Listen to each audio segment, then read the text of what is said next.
I started drinking when I was 14 years old. I grew up on a border town in Texas. It was a good place for a young alcoholic because I could start drinking at a very young age across the border in Mexico. I could take about $10 and I could go into to any bar that I wanted to without an ID.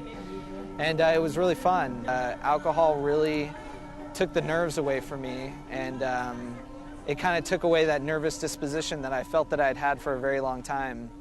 My name's Christine. I'm an alcoholic, and I came into Alcoholics Anonymous when I was 17.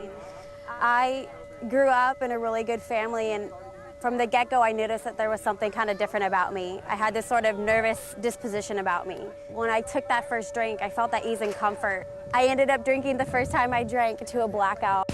I started throwing up and just running around and feeling free for the first time.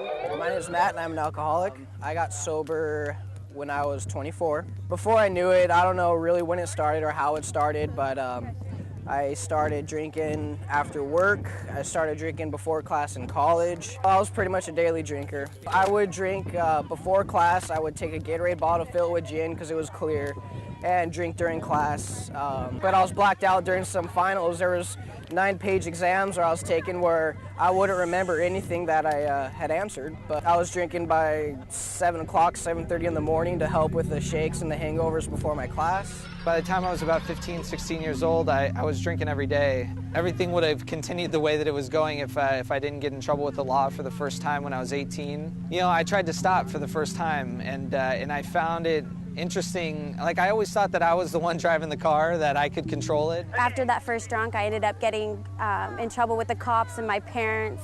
I didn't care. It gave me that feeling that everything was going to be okay. And through my second year of high school, I had started drinking so much that I didn't care about school, and I didn't care about being on club soccer teams, and I didn't care about getting straight A's anymore. It was just about drinking, and I dropped out of high school. During all this, I tried to stop myself. I tried to cool off and was never able to. I bought myself a pint of gin.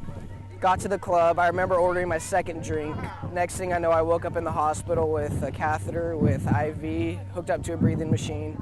I talked to him about it, told him that I would try to be a little more responsible.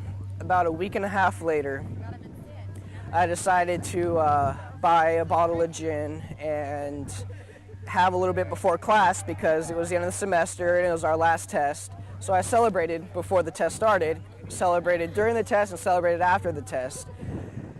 I woke up in an ambulance on the way to the hospital again. Once again, I had to open my eyes to my parents standing around the bed. I got in trouble with the law again shortly thereafter, and it made it more imperative that I stop, and I couldn't stop, so I got in trouble again and again, and I ended up completely broken. I mean, my story is that I was ready to die at about 18 years old. I really didn't see a purpose in living.